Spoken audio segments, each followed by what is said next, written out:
welcome to a brand new episode of the Jampack Report, today for December the 12th of 2019. Of course, my name is Samuel Adams, and this is a daily gaming news podcast meant to bring you the hottest news from around the industry. So if you enjoy the show, you like what you see, hit that subscribe button and keep yourself in the know with a brand new show at any point during your day. Now, with that being said, today we are diving into the Xbox ecosystem because we're talking about the Master Chief Collection and just how big of a launch Halo Reach had on PC, because it was very, very impressive, and it definitely sets expectations high for Halo Infinite when it launches in 2020.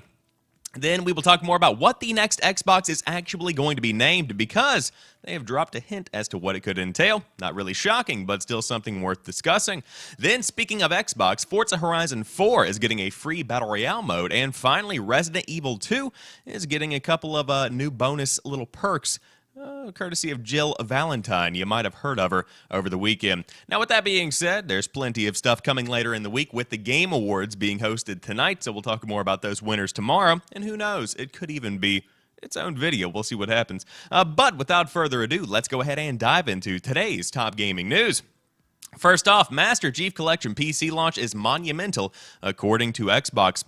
The Master Chief Collection had almost 3 million players on PC and Xbox One during launch week. In a post on the Xbox blog, Microsoft revealed some key headline stats about the success of its latest long-awaited Halo port to PC, with nearly 3 million players of the collection on PC and Xbox One during launch week. It was also the top-selling game on Steam during launch week and the highest-ranking debut for an Xbox Game Studios title on Valve's platform, as well as the most-watched game on Twitch during launch day. This includes nearly 3 million hours of Halo streams during launch week on Twitch. Not bad for a remaster of a 10-year-old title. It's not all that surprising considering how great a value the Master Chief Collection represents. All of the Halo games coming to PC over the next few months rolled out incrementally for $40. Pretty impressive, not to mention the fact that obviously Halo is a massive franchise that the PC fanbase has been starved of for a long time. Then there's also the fact that it's included on Game Pass, an even better reason to sign up to Microsoft's superlative subscription download service. You will get Reach now and then get Halo Combat Evolved Anniversary, Halo 2 Anniversary, Halo 3 ODST, just the campaign, and Halo 4 when they become available later in 2020. And so, wow. This was a pretty big launch for Xbox, especially when you consider just how big Halo Reach is on PC, especially in the streaming space, because that's kind of like the lifeblood of where PC gaming is at any point in time, at least the mainstream PC gaming is. And some of the biggest streamers are continually playing Halo Reach. Right now, Trainwrecks TV is hosting a 36-hour marathon of playing Halo Reach on PC. It's a very impressive launch just because of how much traction it has gotten. And I will say that if the games had continually rolled out as they had been released, this would not be nearly as big of a launch. Of course, as the article does point out, Halo on PC has not seen a new entry since, I believe, Halo 2 Windows Vista Edition, something along those lines, that came out way, way back in the day. And so now, with all of these games getting remastered, with all these games getting up-resed, with all these games getting the best version in existence coming to PC in 2019 and 2020, you definitely see a lot of people getting excited to go back to a foundational part of a lot of people's childhoods. I mean, Halo is something that a lot of your 20 to 30-year-olds today grew up on. And so to be able to have that premium experience that you get from PC gaming, and to be able to go back and experience not only the campaigns, but also those fun multiplayer memories, like custom games, like the core Slayer game mode, like SWAT, to be able to have all of that on PC in the modern era is something that I think a lot of people are getting excited about. In fact, 3 million players over the course of the launch week across PC and Xbox One. So congrats to the team behind the scenes that made this possible, because, man, this is a very impressive launch, and I would say that it definitely sets a precedent for what to expect, not only for the remasters going forward, because more and more of these are going to be rolling out throughout 2020, but also for Halo Infinite when it launches as a launch title on Xbox, whatever the next one's going to be called, and, of course, PC as well. And Game Pass, can't say it enough, that's the best deal in gaming, in my opinion. But speaking of the next Xbox, like 360 and One, Scarlett's final name will reflect the purpose of the console. Although it may look like Xbox made it hard for itself with how it decided to name its consoles, it has actually been intentional. Before Sony came out and confirmed that its next-gen console will indeed be called PlayStation 5, everyone called it that anyway. It would have been bigger news had the company decided to ditch that naming convention. This is much harder to do for Xbox, who has taken a different approach to naming its consoles. According to Phil Spencer, it's not as complicated as it looks. Spencer told Survivor that Scarlett's official name is going to reflect what the console is all about. Quote, "Our naming convention has been around what we think the capabilities are," he explained. Xbox 360 was about the entertainment experience around the box and the box being in the center of that entertainment experience. Xbox One, if you remember our branding early on, was always on input all in one. Those names were really built around the purpose of the box. Because of this approach to naming consoles, Spencer said the company doesn't have to use numbers. Like PlayStation 5, Scarlett will also launch in holiday 2020. Unlike PlayStation 5, however, it looks like we may get 2 next-gen Xbox consoles instead of 1. And of course, for more info on that, you can check an earlier episode of the Jampack Report in which we covered the new news that the second lower-end next-gen Xbox is not in fact dead, but in fact should be coming. So this is a very interesting idea. I've never really thought about the name of the Xbox. Of course, notably different, but at the same time, it definitely makes sense. And I think that the branding is good. I think that the idea of naming a console based on what it does is something that does set the Xbox brand apart from the standard iteration-based kind of naming system that many companies do take on. And so I think that definitely brings a unique skew to the table. At the same time, I'm very curious as to what it will be called, and I suppose we won't really know until we know what direction Microsoft wants to take the Project Scarlett console in as it begins its life cycle. In my opinion, it's going to be very different than the Xbox One. Of course, the big thing about the One was that it was your all-in-one entertainment space where you could plug your cable box into it, you could watch Netflix on it, you could play games on it, you could use it to browse the internet. Whatever you wanted to do, the Xbox One could do it, and it was your one-stop shop for entertainment in your living room space, your gaming space, whatever it might be. Now, that branding has changed significantly, and of course, as we see with all the acquisitions of various game studios and the expansion of the Xbox brand itself, the Xbox company, of course Microsoft overall, is beginning to focus more on the games rather than what the Xbox can do as an entertainment hub. And so I think that you're going to be seeing something very gaming related and not like I said on Twitter where I said the next Xbox is called Xbox video game playing machine, because that's pretty much what it's going to do. But nonetheless, excited to see how it does shape up. Personally, in my opinion, I would still love to see them just drop all of the 360s and ones and any of that second word and just release the Xbox.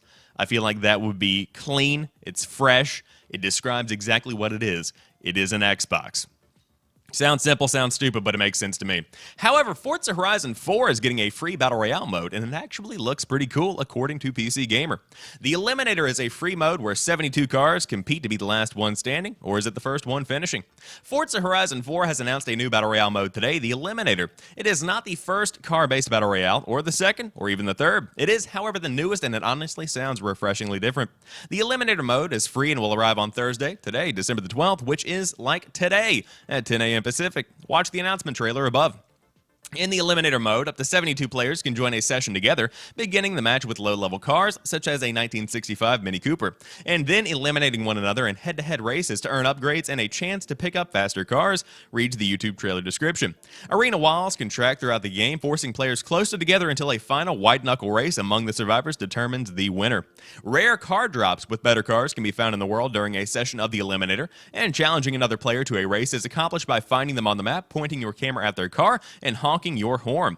That will kick off an instant head-to-head race to a marked spot on the map, a race other drivers will be able to interfere with by ramming you or your opponent, or both, if they want to influence the outcome.